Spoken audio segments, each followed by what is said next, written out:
तुम्हारा समय समाप्त हो गया है रूपमती। तुम्हें यह महल छोड़ के तत्काल जाना होगा। अरे मूर्खो, हम तो ये सोचकर प्रसन्नता से हंस रहे थे कि हम बाल बाल बच गए। जो रूपमती किसी की सगी नहीं हो सकती, वो भला अपनी कैसी हो सकती है बोलो? अरे हाँ। इसलिए अच्छा हुआ दुष्ट रूपमती को महल से भगा दिया। इतने वर्षों के पश्चात ये शुभ समाचार सुनकर हमें विश्वास नहीं हो रहा है कि हमें इस गुप्त महल की दीवारों से सदा सदा के लिए मुक्ति मिलने वाली है भुवन काका। ये तो आरंभ है कुंदन भैया, आगे आगे देखिए होता है क्या। जिस महारानी ने तुम्हें सारे गांव की दृष्टि से नीचे गिरा दिया है, मैं उस महारानी को सारे गांव की दृष्टि से नीचे गिरा कर रहूंगा। वाह देवा वाह, मित्र हो तो तुझ जैसा। हमें तुमसे कोई बात नहीं करनी कुंदन, हमारे दृष्टि के सामने से हट जाओ तुम। लो कर लो बात। सारे गांव में एक ही चर्चा है कि देवधर बाबा आपको चुपके से भगा के ले जा रहे थे। ये तो देवा ने आप दोनों को रंगे हाथ पकड़ लिया। ये हमारा राज का घोर अपमान है सेनापति। अब तुम्हें उन दोनों की रक्षा करनी चाहिए और सुबंती युवराज को ढूंढकर जल्द से जल्द मुक्त करवा देना चाहिए। हम अभी और इसी वक्त खोज आरंभ कर देंगे महाराज। आज हम तुम्हारी चतुराई को मान गए। तुमने अपने बुद्धि बल का उपयोग करके हमारे सम्मान को बचा लिया। यदि आज तुम वो रूपनगर की मर्यादा की दूर की कौड़ी लेकर नहीं आते तो महाराज निश्चित रूप से हमारा पद छीन लेते। महामहिम, आज बहुत समय के पश्चात आपके मुख से अपने लिए प्रसन्नता के दो शब्द सुनकर मुझे बहुत अच्छा लग रहा है। बहुत अच्छा, मैं धन्य हो गया। परंतु ये शब्द सुनकर मुझे जितनी प्रसन्नता हो रही है, उससे कहीं अधिक संतोष इस बात का हुआ है कि हम आज बाल बाल बच गए। बाल बाल। महामहिम, अब हमें सारे कार्य बहुत सोच समझ कर करने होंगे, क्योंकि महाराज की नींद टूट गई है। अब उनकी दृष्टि सब पर रहेगी, हम सब पर। इसलिए हमें हर कदम फूंक फूंक कर रखना होगा। तुम इसकी चिंता मत करो नागराज, क्योंकि महाराज अब राजनीति में वापस सक्रिय हो गए हैं। कुछ समय के लिए हमें हमारे षड्यंत्र को विश्राम देना होगा। यदि आज तुम न होते तो हम राजनीति में कुछ करने के लायक नहीं रहते। समय आने पर हम तुम्हें इसका बहुमूल्य उपहार देंगे। नहीं महामहिम, नहीं, मुझे किसी उपहार का लालच नहीं है। नहीं, बिल्कुल नहीं। मैं तो बस इतना चाहता हूं कि आपकी शक्ति रूपनगर में इतनी बढ़ जाए, इतनी बढ़ जाए कि आपके सामने अपनी दृष्टि उठाने का कोई साहस भी ना कर सके। हमारी शक्ति बहुत अधिक बढ़ने वाली है। हमारे सामने कोई शत्रु टिक नहीं पाएगा। नागराज, तुमने बड़ी चतुराई से हमें बचाकर उस रणवीर सिंह को फंसा दिया है। महाराज के सामने रणवीर सिंह और उसके दुष्ट भाई परमवीर सिंह की वो पोल खोल दी है जिसे सुनने के पश्चात महाराज उन्हें कभी क्षमा नहीं करेंगे। महामहिम, आप क्षमा की बात करें। क्षमा की बात? महाराज उन्हें इस महल की चौखट के भीतर तक नहीं घुसने देंगे। आप देखिएगा। क्या आप मुझे इस कार्य के लिए बधाई नहीं देंगे महामहिम? बहुत बहुत बधाई हो नागराज। तुम्हारे लिए हमारे मन में एक नहीं, हजारों बधाइयां निकल रही है। महाराज के सामने तुमने रणवीर सिंह की पोल खोलकर हमें आदि विजय तो वैसे ही दिलवा दी है। शेष आदि विजय हम महाराज से चापलूसी करके प्राप्त कर लेंगे। अब रणवीर सिंह को अपना खोया हुआ पद तो क्या, रूपनगर के महल में स्वयं को छिपाने के लिए एक छोटा सा स्थान भी नहीं मिलेगा। महामहिम, मैंने उन दोनों भाइयों की समाधियों को खुदवाने की तैयारी तो कर दी है। अब उन दोनों भाइयों की ओर से हमें कोई भय नहीं है। परंतु मेरी यह समझ में नहीं आ रहा है कि ऐसा कौन सा विशेष अतिथि है जिसकी आगवानी महाराज हमसे करवाना चाहते हैं।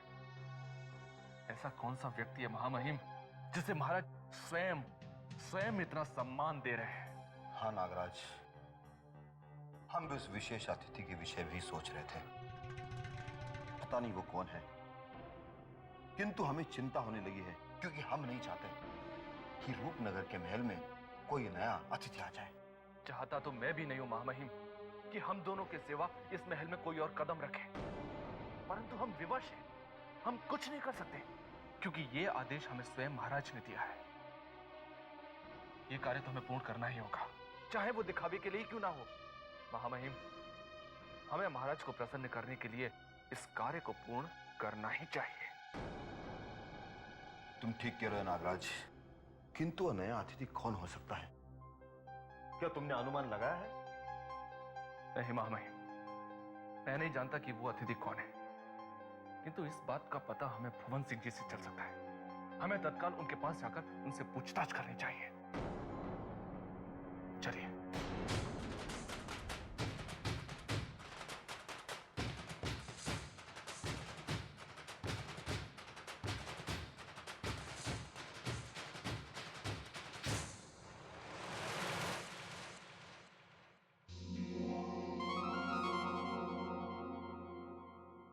प्रणाम भुवन सिंह जी।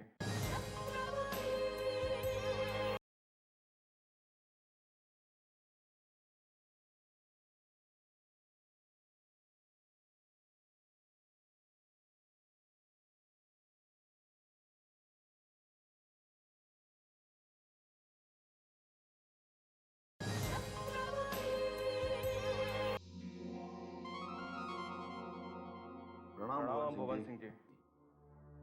भुवन सिंह जी, आप बहुत चिंतित दिखाई दे रहे हैं। यदि आपको कोई कष्ट है तो हमें बताइए, हम आधी रात्रि को भी आपकी सेवा में उपस्थित हो जाएंगे।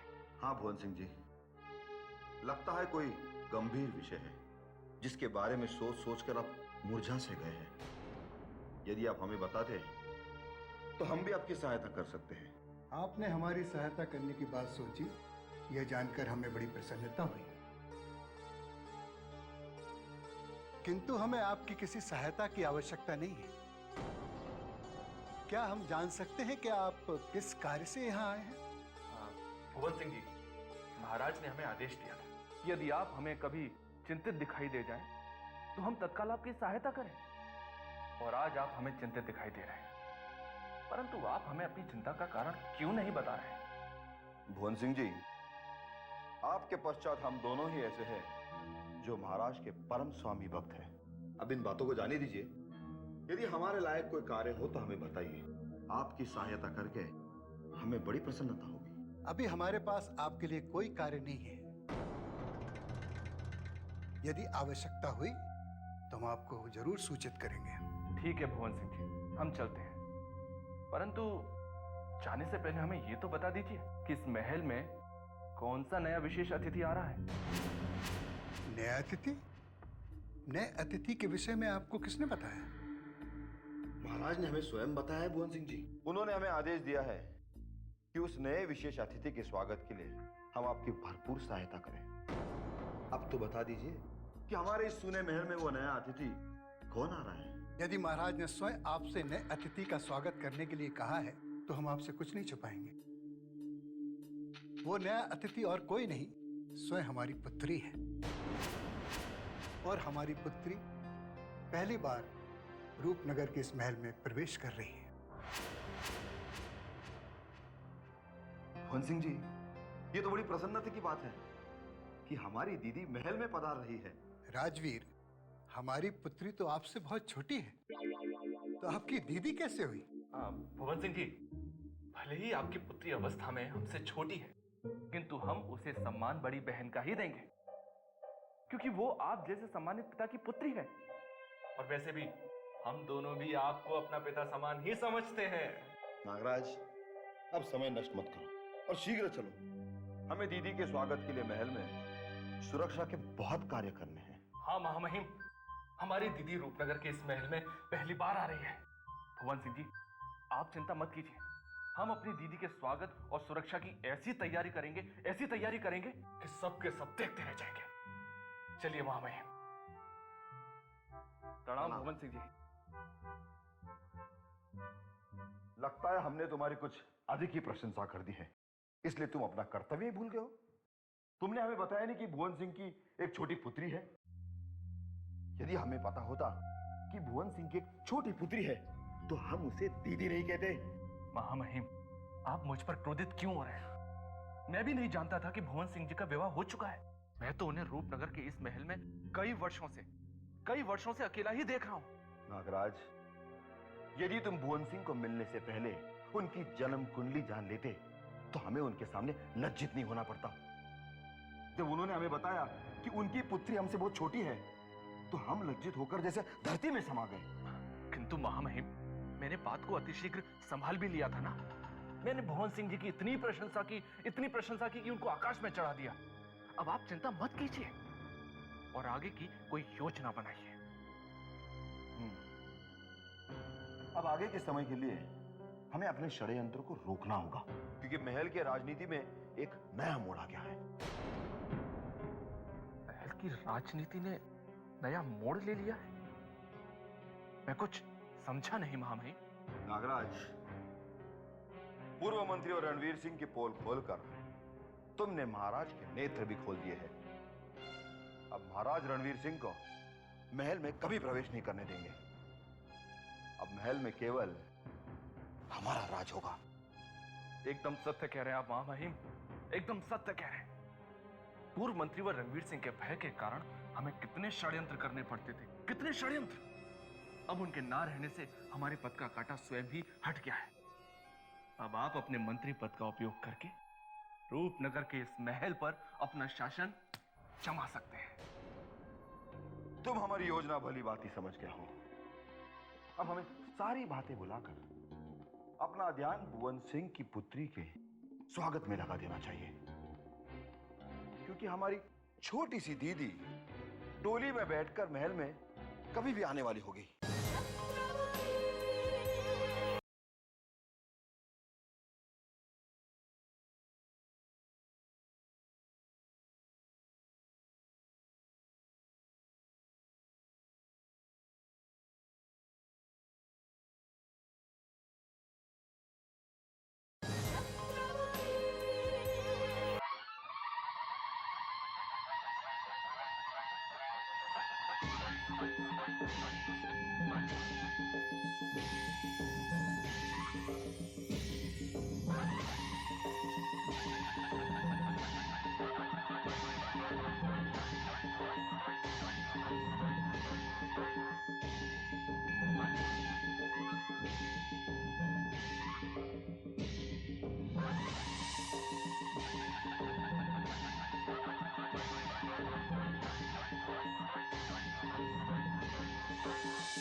सारे गरे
देखा मामे, दीदी का स्वागत हो रहा है।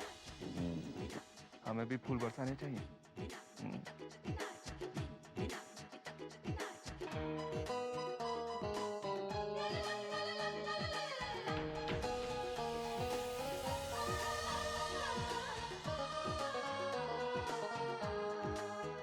आप सब यहाँ से हट जाइए।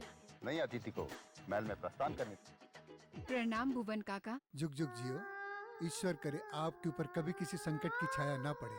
महामहिम, अब हमें भी आगे बढ़कर दीदी का आशीर्वाद ले लेना चाहिए। नागराज, तुम मूर्ख हो।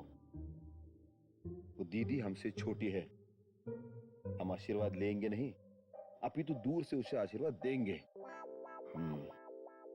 प्रणाम सेना प्रमुख। रूपनगर के महल में हम सब आपका स्वागत करते हैं। देख रहे हैं महामहिम, सेना प्रमुख तो भुवन सिंह जी की पुत्री का ऐसे स्वागत कर रहे हैं जैसे किसी राजकुमारी का स्वागत करते हैं। बड़ा आश्चर्य की बात है नागराज, आज तक रूपनगर में महाराज का भी ऐसा स्वागत नहीं हुआ होगा। अब चलिए शीघ्र महल में पहुंचकर महाराज का आशीर्वाद ले लीजिए।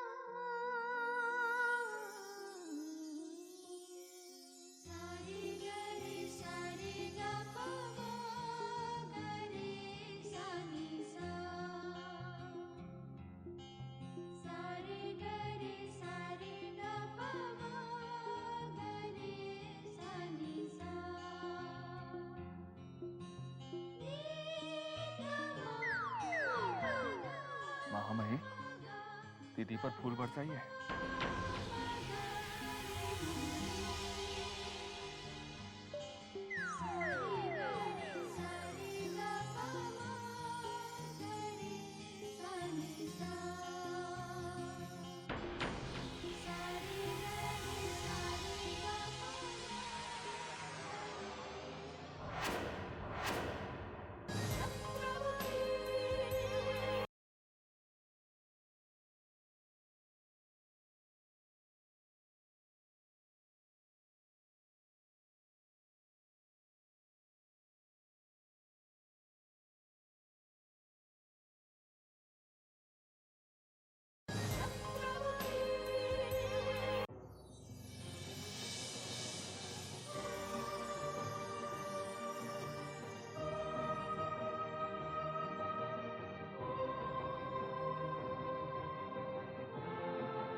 समय पर समय बीतता जा रहा है, हमारे सब्र का बांध भी टूटता जा रहा है।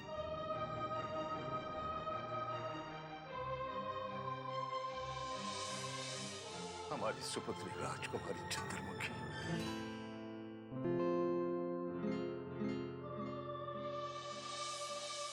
पिताश्री।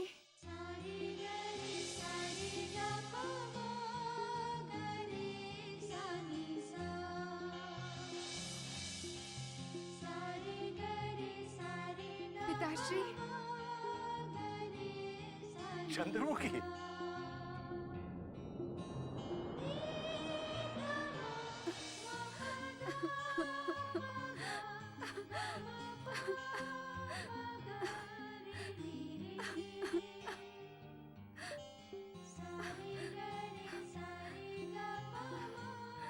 कितने वर्षों के पश्चात हमने आपके ममता भरे स्पर्श का आनंद पाया है पिताश्री। कितने वर्षों के पश्चात हमने अपने इस महल को देखने का सुख पाया है। हमने अपने इस जन्म स्थान में वापस लौटने की आस छोड़ दी थी, किंतु पता नहीं कैसे विधाता को हम पर दया आ गई और हमें आपकी छत्र छाया में आने का अवसर मिल गया। चंद्रमुखी, आपको दूसरों से छुपाकर दूर गुप्त महल में एक अनाथ जिंदगी बिताने के लिए हमने ही विवश किया था। हम क्या करते हैं, आपके प्राणों को बचाने के लिए हमारे पास कोई और रास्ता भी तो नहीं था। हम जानते हैं पिताश्री, आपने हमारे प्राण बचाने के लिए हमें स्वयं से दूर रखा, और हम ये भी जानते हैं कि आप हमारी चिंता करते करते अस्वस्थ हो गए। चंद्रमुखी, कौन अभागा पिता होगा जो अपनी फूल जैसी कोमल सुपुत्री को दूर रखकर प्रसन्न होगा? आप नहीं जानती, हमने आपकी याद में एक एक दिन गिन गिन कर गुजारा है। आपके प्राणों की चिंता ने हमें समय से पूर्व निर्बल कर दिया। अब आप आ गई हैं ना, तो हमें फिर से बल मिल जाएगा। अब हम कभी आपको अपने से दूर नहीं जाने देंगे, कभी नहीं जाने देंगे। वर्षों से लगे अभिशाप से हमें मुक्ति मिल गई है पिताश्री, और अब यदि हमारे प्राण भी चले जाएं, तो हम यहाँ से नहीं जाएंगे। शुभ शुभ बोलो बेटी, शुभ शुभ बोलो। हमें आपके प्राण अपने प्राणों से ज्यादा प्रिय है। यदि आपको कुछ हो गया ना, तो हम स्वयं अपने प्राण त्याग देंगे। क्षमा करना पिताश्री, अब आप हमारे प्राणों की चिंता कभी मत करना। हम कायर और निर्बल नहीं हैं। कोई हमारी ओर दृष्टि उठाकर भी देखने की चेष्टा करेगा, तो उसके संसार में हम सदा सदा के लिए अंधेरा कर देंगे। आपके साहस और निडरता ने हमारे विश्वास को और अधिक बल प्रदान किया है। हमने आपके ऊपर भरोसा जताया था कि इस उजड़े हुए रूपनगर की बागडोर आप अपने हाथ में संभाल लेंगे। बीच में बोलने के लिए क्षमा चाहता हूं महाराज, लेकिन राजकुमारी की यह अद्भुत गर्जना सुनकर मैं स्वयं को रोक नहीं सका। हम भी आपके विचारों का समर्थन करते हैं भुवन सिंह जी। राजकुमारी चंद्रमुखी आपकी धर्मपुत्री है, और आप अपनी धर्मपुत्री को जो चाहे सौंप सकते हैं। रूपनगर को संवारना और शत्रुओं का सर्वनाश करना अब राजकुमारी चंद्रमुखी के हाथों में है। हम शत्रुओं का सर्वनाश करने में अवश्य आपका साथ दे सकते हैं पिताश्री, किंतु रूपनगर की बागडोर हम संभाल पाएंगे ये हम नहीं जानते। आप रूपनगर की बागडोर संभालने में सक्षम हैं। हम अंतिम सांस लेना तक आपका साथ देंगे, ये प्रण करते हैं। आप रूपनगर की प्रजा को बचाना आपका कर्तव्य है राजकुमारी जी। आप लोगों के विचारों का समर्थन करते हुए हम यह आदेश देते हैं कि आज से रूपनगर की बागडोर राजकुमारी चंद्रमुखी संभालेगी।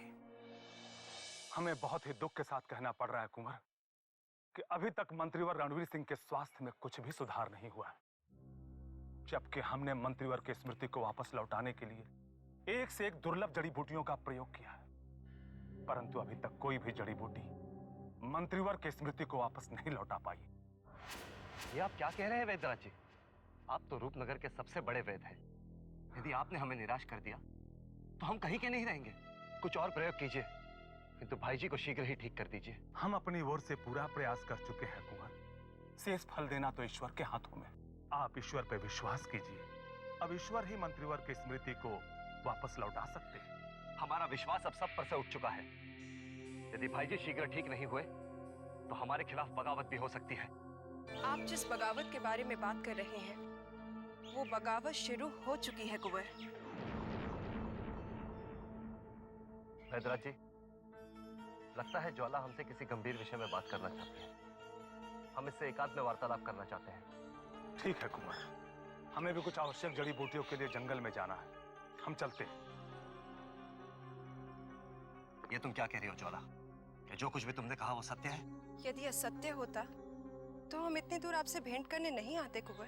तुम जो कुछ कहना चाहते हो साफ साफ कहो ज्वाला, हम कुछ समझ नहीं पा रहे हैं। क्या आप नहीं जानते कुंवर कि रूपनगर के सेना प्रमुख महेंद्र सिंह ने गुप्त जंगल में आपके साथ जिस सेना को भेजा था, उन्होंने उस सेना को वापस बुला लिया है। और नागराज और राजवीर सिंह जो आपका साथ दिया करते थे, महाराज ने उन्हें भी आगाह कर दिया है कि वे अब आपका साथ ना दें। और हम एक सूचना और भी लाए हैं कुंवर कि वो रूपमती जो कि रूपनगर के महल में सबको अपमानित किया करती थी, स्वयं अपमानित होकर महल से हमेशा हमेशा के लिए निकाल दी गई है। ये सब अचानक कैसे हो गया ज्वाला? भाई जी के घायल होते ही रूपनगर की राजनीति क्या गणित ही बदल गया? यदि भाई जी दुर्गेश्वरी और उसके साथियों को पकड़ने के लिए इतनी शीघ्रता नहीं दिखाते तो आज हमें यह दिन नहीं देखना पड़ता। दुर्गेश्वरी के साथ आए जिन दो युवराजों को पकड़ने का स्वप्न हम देख रहे थे कुंवर, वो अब टूट चुका है। महाराज ने घोषणा कर दी है कि उन दो युवराजों के मिलते ही उन्हें राज अतिथि घोषित कर दिया जाएगा। क्या महाराज उन्हें अपना राज अतिथि बना देंगे?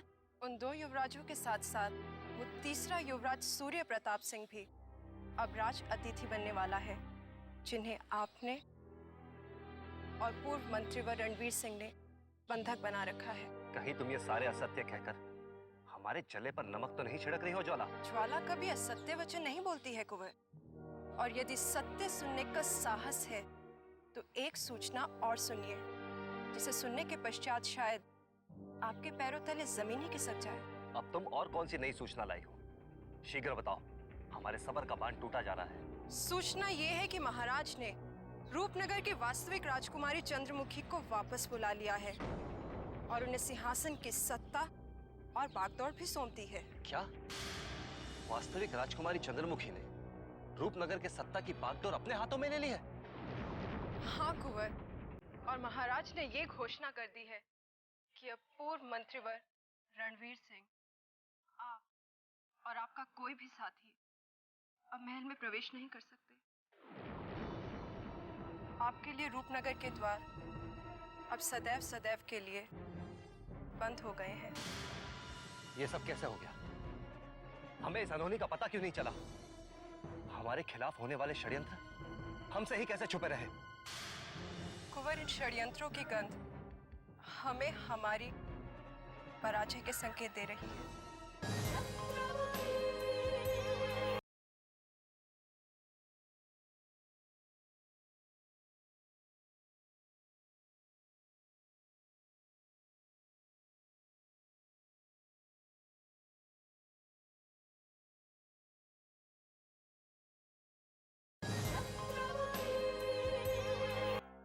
भुवन काका, क्या पूर्व मंत्रीवर रणवीर सिंह और उनके भाई परमवीर सिंह तक ये संदेशा पहुंचा दिया गया है कि हमारे महल के द्वार उनके लिए सदा सदा के लिए बंद हो चुके हैं? जी राजकुमारी, अब तक उन्हें हमारा संदेशा मिल भी चुका होगा। अब वो दोनों दुष्ट भाई महल में कदम रखने का साहस कभी नहीं करेंगे। भुवन काका, आप हमें राजकुमारी क्यों कह रहे हैं? यदि आप हमें बेटी कहकर पुकारेंगे तो हमें बहुत प्रसन्नता होगी। ठीक है बेटी, आप उन दोनों की ओर से निश्चिंत रहिए।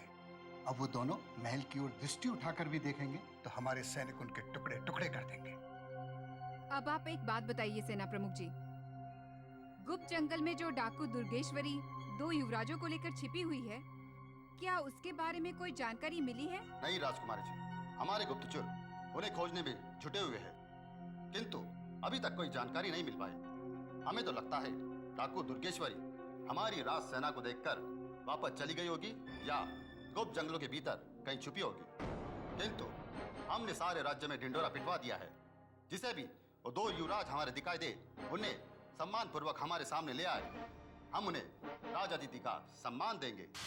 एक बात अभी तक हमारी समझ में नहीं आई है, कोई युवराज किसी डाकू का साथ क्यों निभा रहा है?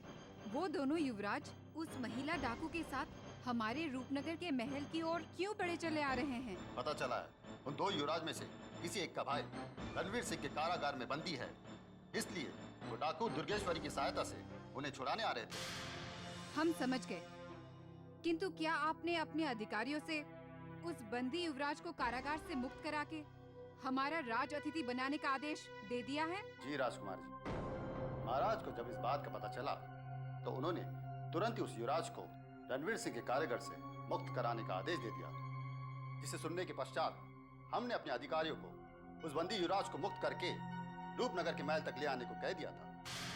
अब वो बंदी युवराज किसी भी समय स्वतंत्र होकर हमारे इस रूपनगर के महल में पधार सकते हैं।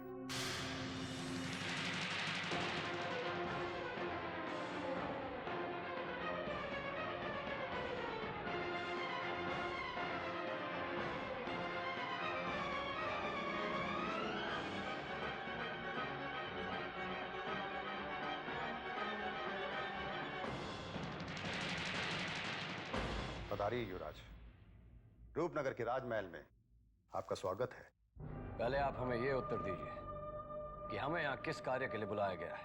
आपको रूपनगर के इस राजमहल में राज अतिथि का सम्मान देकर याद किया गया है। आज से आप हमारे राज अतिथि हैं। रूपनगर के बारे में जो सुना था उससे अधिक विचित्र लग रहा है हमें आपका ये रूपनगर। पहले किसी निर्दोष को पकड़कर बंदी बना लिया जाता है, उसके पश्चात उसे राज अतिथि का सम्मान दिया जाता है। हम भी एक युवराज हैं, किंतु ऐसा विचित्र नियम हमने कहीं नहीं देखा। हम आपकी पीड़ा को समझ सकते हैं युवराज, किंतु हम विवश थे। रूपनगर के शत्रु के चुंगल से हम आपको बचा नहीं पाए। हमारे राज्य में जो भी कष्ट आपको हुआ हो, सारे रूपनगर की तरफ से हम क्षमा चाहते हैं और ये वचन देते हैं आप और दूसरे युवराजों के साथ जो भी हुआ हो भविष्य में फिर कभी दोहराया नहीं जाएगा। किंतु हम आपकी बातों पर कैसे भरोसा कर सकते हैं?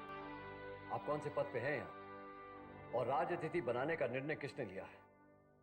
आप हमारे इन प्रश्नों का उत्तर दीजिए, उसके पश्चात ही हम कोई निर्णय लेंगे। हम रूपनगर के सेना प्रमुख महेंद्र सिंह है युवराज। आपको राज अतिथि बनाने का निर्णय रूपनगर के महाराजा और राजकुमारी चंद्रमुखी ने लिया है। उन्हें भी इस बात का बहुत दुख है कि आप जैसे युवराज को इतने कष्ट सहने पड़े। यदि ये बात है तो उन्होंने इतने समय से हमें रणबीर सिंह के कारागार से मुक्त करने का प्रयत्न क्यों नहीं किया?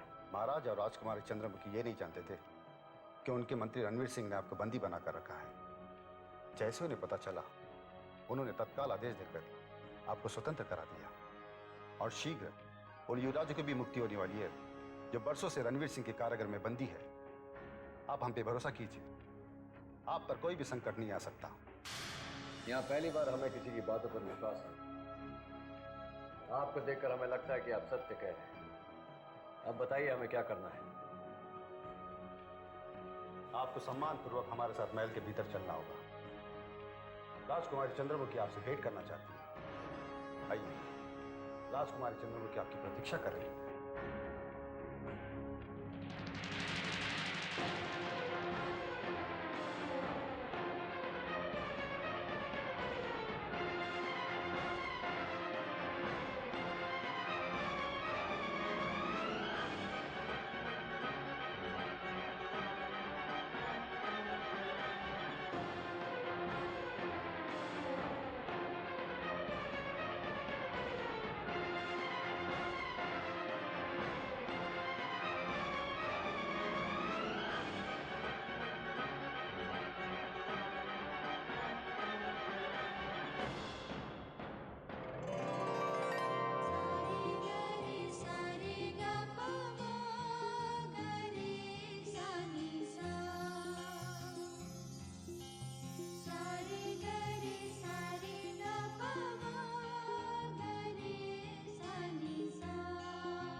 रूपनगर की राजकुमारी आपका स्वागत करती है युवराज।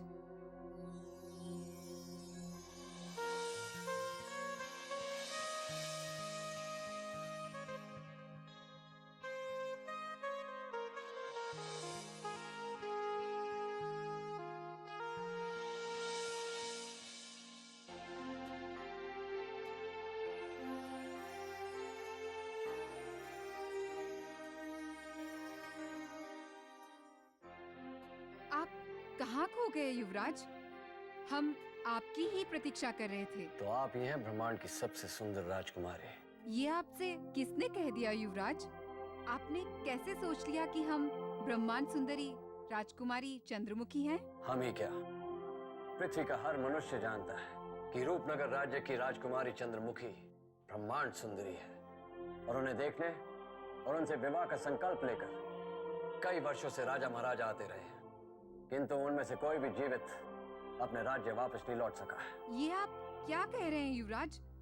हमारे रूप पर मोहित होकर आने वाले राजा महाराजा और युवराज वापस लौटकर क्यों नहीं जा पाते?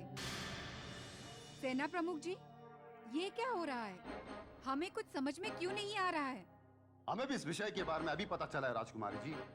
यदि वर्षों से इतने राजा महाराजा वापस नहीं लौट पाए तो इसका तात्पर्य यह हुआ कि वे सभी रूपनगर के मायावी जंगलों के भूल भुलाए में भटक गए होंगे। किंतु अब हमारे गुप्तचर उन सभी खोए हुए राजा महाराजा की खोज में निकल चुके हैं। वो राजा महाराजा रूपनगर के जंगलों की भूल भुलैया में नहीं भटक रहे। उन्हें रूपनगर पहुंचने से पूर्व ही उन्हें पकड़ लिया जाता है और फिर ना जाने कहां लुप्त कर देते हैं। हमारे राज्य में घोर अत्याचार हो रहे हैं और हमें इस बात की भनक तक नहीं मिली। मिलती भी कैसे? सारे संसार में आपके रूपनगर राज्य की एक कहावत ये भी है कि जो भी रूपनगर की ओर निकल जाता है वो वापस लौटकर घर नहीं जा पाता।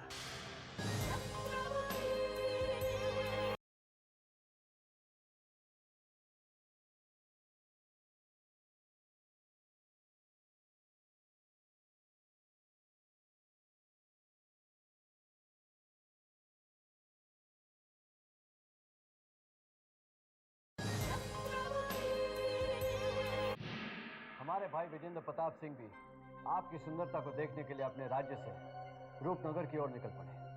रूपनगर के मायावी जंगलों में उन्हें बंदी बना लिया गया। हम उन्हें खोजते खोजते रूपनगर के मायावी जंगलों में भटकते रहे। वो तो अपने शत्रुओं को झांसा देकर निकल गए और हम बंदी बना लिए गए। अब पता नहीं हमारे भाई विजेंद्र प्रताप सिंह रूपनगर के मायावी जंगलों में कहां भटक रहे होंगे। आपके भाई रूपनगर के जंगलों में डाकू दुर्गेश्वरी और एक अन्य युवराज के साथ छुपे हुए हैं। आप उनकी चिंता मत कीजिए। ये आप क्या कह रहे हैं? हमारे भाई डाकू दुर्गेश्वरी और एक अन्य युवराज के साथ है? हाँ युवराज, हमारे गुप्तचर दिन रात उन्हें ढूंढने में जुटे हुए हैं। जैसे ही वो दिखाई देंगे उन्हें भी आप ही की तरह रूपनगर के राजमहल में लाकर राज अतिथि का सम्मान दिया जाएगा। अब आप निश्चिंत होकर विश्राम कीजिए युवराज। जब तक आप और आपके भाई विजेंद्र प्रताप सिंह का मिलन नहीं हो जाता तब तक आप रूपनगर के महल में एक विशेष अतिथि बनकर रहेंगे। सेना प्रमुख जी, आप हमारे विशेष अतिथि के यहाँ रहने की उत्तम व्यवस्था कीजिए और ध्यान रहे इन्हें कोई कष्ट नहीं होना चाहिए।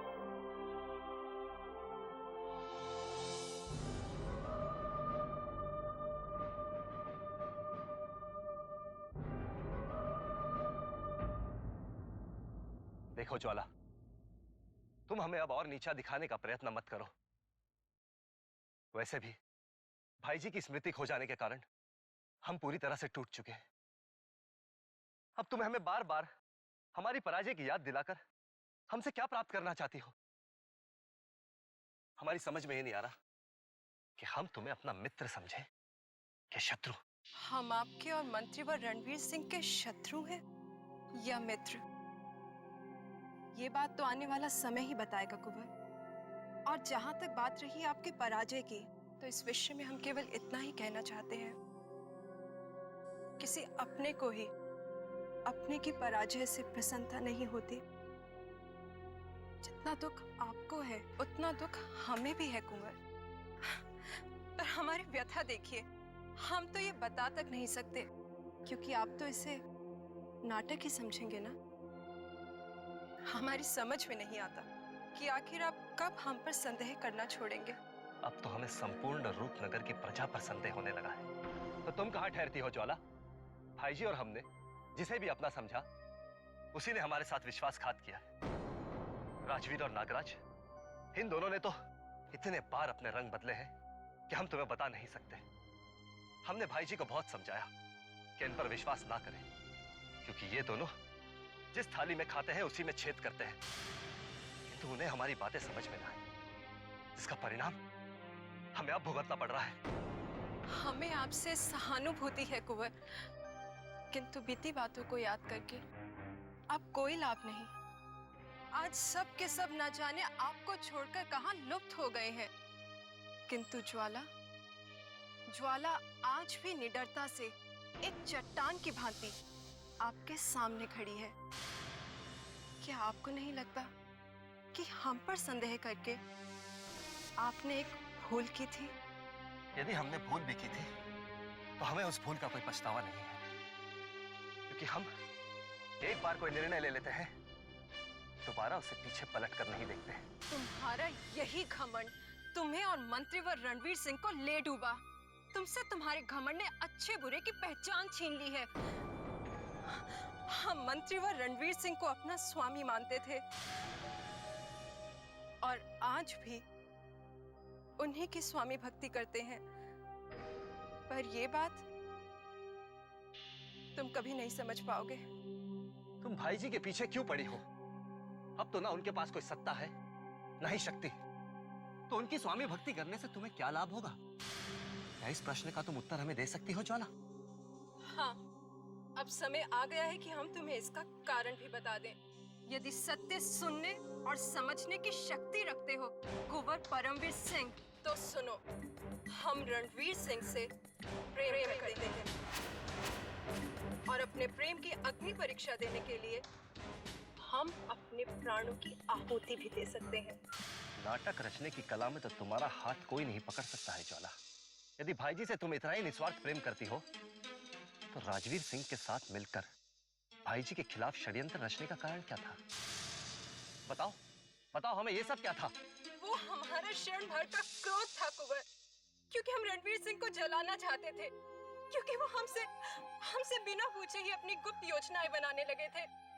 हम चाहते थे कि वो हमें मनाए, हमसे प्रेम करे, किंतु ऐसा कुछ भी होने से पूर्व उन पर भारी संकट आ पड़ा। हमें कुछ समझ नहीं आ रहा परमवीर, हम अब क्या करें? यदि तुम ईश्वर को मानती हो तो उस ईश्वर से प्रार्थना करो कि भाई जी शीघ्र से शीघ्र ठीक हो जाए। यदि ऐसा हो गया तो हम दोनों की खुशियां फिर से एक साथ लौट आएगी। कुंवर, हम ईश्वर की प्रार्थना करें या ना करें, किंतु ईश्वर को हमारे कुंवर की चेतना लौटानी ही होगी, क्योंकि वो कहते हैं ना, प्रेम से बड़ी शक्ति किसी की नहीं होती। इसीलिए हमारे प्रेम की शक्ति वैद्यराज की कुटिया में मूर्छित पड़े हमारे कुंवर के सपनों को कभी जलने नहीं देगी, और हम उनके शत्रु युवराजों को महल में कभी चैन से जीने नहीं देंगे।